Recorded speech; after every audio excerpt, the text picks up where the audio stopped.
Hello friends, welcome to my channel. Uh, thanks for your support and cooperation for doing more videos like this.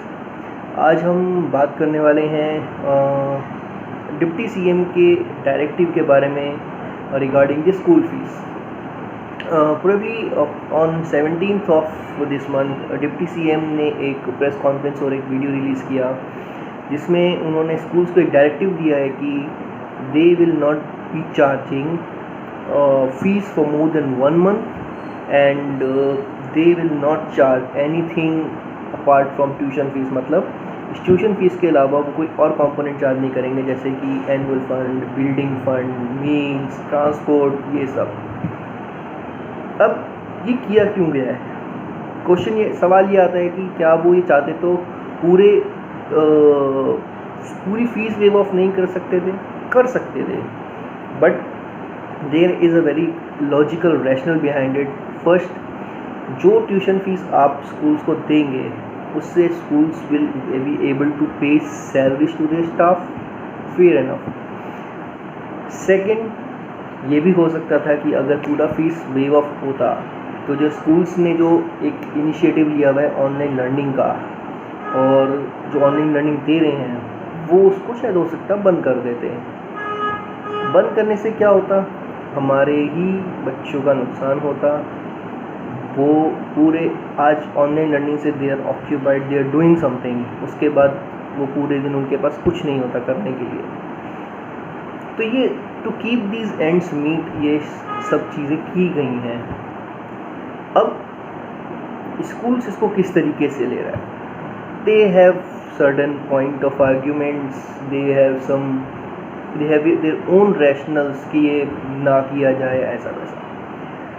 तो इसमें एक चीज़ ये भी आती है कि कुछ पेरेंट्स ऐसे हैं जिन्होंने अपने 3 महीने की फ़ीस ऑलरेडी वो मार्च में दे चुके हैं, फेब में दे चुके हैं.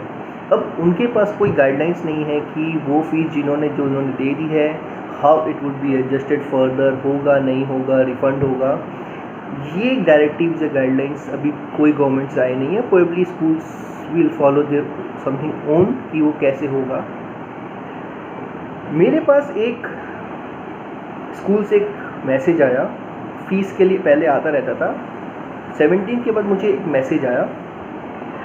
मैं उस मैसेज को आपके साथ की points I would like to share and understand कि जो वो कहना चाह रहे हैं school, how is it going to helpful to the parents and everyone.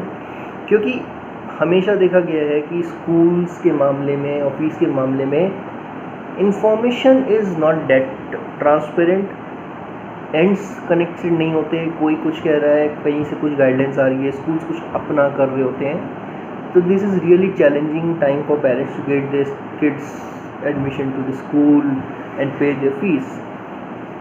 तो कुछ की पॉइंट्स जो मैं आपसे शेयर कर रहा हूँ वो है, as per the directives of the government, change in fees to be deposited will show on the individual ID portals. उनका कहना है कि लास्ट 5 ईयर्स से फीस नहीं बढ़ी है एंड इस्टेब्लिशमेंट कॉस्ट बढ़ता जा रहा है, जो इसकी वजह स्कूल एक फाइनेंशियल क्राइसिस में है. और साथ में वो ये कह रहे हैं कि एक EWS कैटेगरी का बर्डन है जिसका जो पेमेंट गवर्नमेंट करती है, and they have been requesting government to release their pending EWS funds. ठीक है, that is fine. Third thing is they are saying which I really don't understand, that growing percentage of fee defaulters. I am not sure वो ये फी defaulters का क्या मतलब है. Schools में parent बच्चों को भेज रहे हो, फीस नहीं भर रहे और फीस भर के भाग जा रहे हैं. मुझे बिल्कुल समझ नहीं आया कि ये स्कूल में डिफ़ॉल्टर्स कैसे होते हैं. What do they mean by that. उनका कहना है कि सैलरीज हैं, लाइवलीहुड्स हैं, दे हैव टू की स्टाफ है, क्लीनिंग स्टाफ है, सुपरवाइजरी स्टाफ है, टीचर्स हैं, सबको फीस सैलरीज देनी है. और स्टाफ हर मोस्टली स्कूल में होते हैं 150, 200, 300 प्लस स्टाफ रहती हैं. And that is one the reason where deputy CM asked us to pay the tuition fees. नहीं, अब एक बहुत क्रिटिकल पॉइंट जो आता है उसमें ये कहते हैं कि Parents who have already deposited the fees may note that fees paid under the heads often be considered paid and will not be recharged once times are normal. Parents who pay the fees as given will be required to pay that amount later. अब इस point से मुझे कहीं मतलब समझ नहीं आया कि जो फीस पे कर चुके वो एडजस्ट होगा नहीं होगा, रिफंड होगा नहीं होगा, how they are going to do it.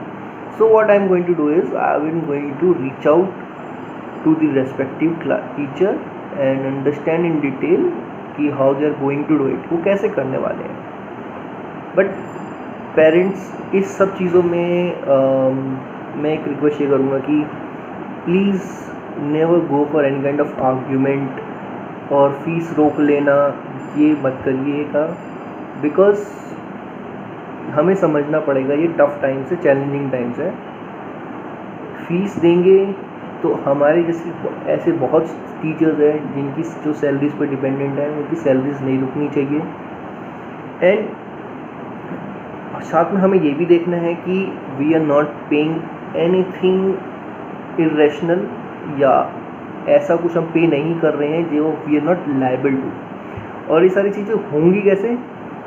बात करने से, म्यूचुअल डिस्कशन से, आर्ग्यूमेंट और इन सब से we are not going to get anything. Because this is a very tough time. जो डिसीजंस लिए गए हैं एक अंडर प्रेशर लिए गए हैं, and to see that it is in benefit of everyone. So I am going to do it. मैं तो कॉल करके बात करने वाला हूँ कि कैसे होगा, and we are going to do it. But again I would applaud the Delhi government that they are taking all these decisions to keep the ends met. सिर्फ वो एक एंटिटी या एक यूनिट के बारे में सोच के डिसीजन नहीं ले रहे, वो सिर्फ पेरेंट्स के बारे में सोच के नहीं ले रहे, वो सिर्फ एक स्कूल्स के बारे में सोच के नहीं ले रहे. They are trying to do justice with everyone, and this is how we expect a leader to B.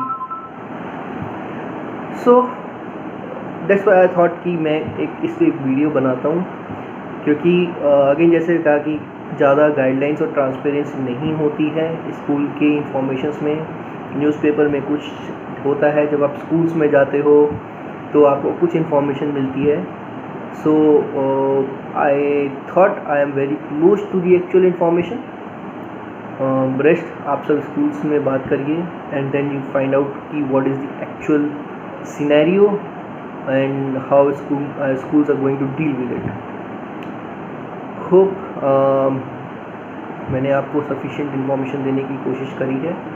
You would have liked it, so please like the video and subscribe the video so that you will get the automated notification for many more exciting and informative videos जो मैं post करने वाला हूँ future. Thank you.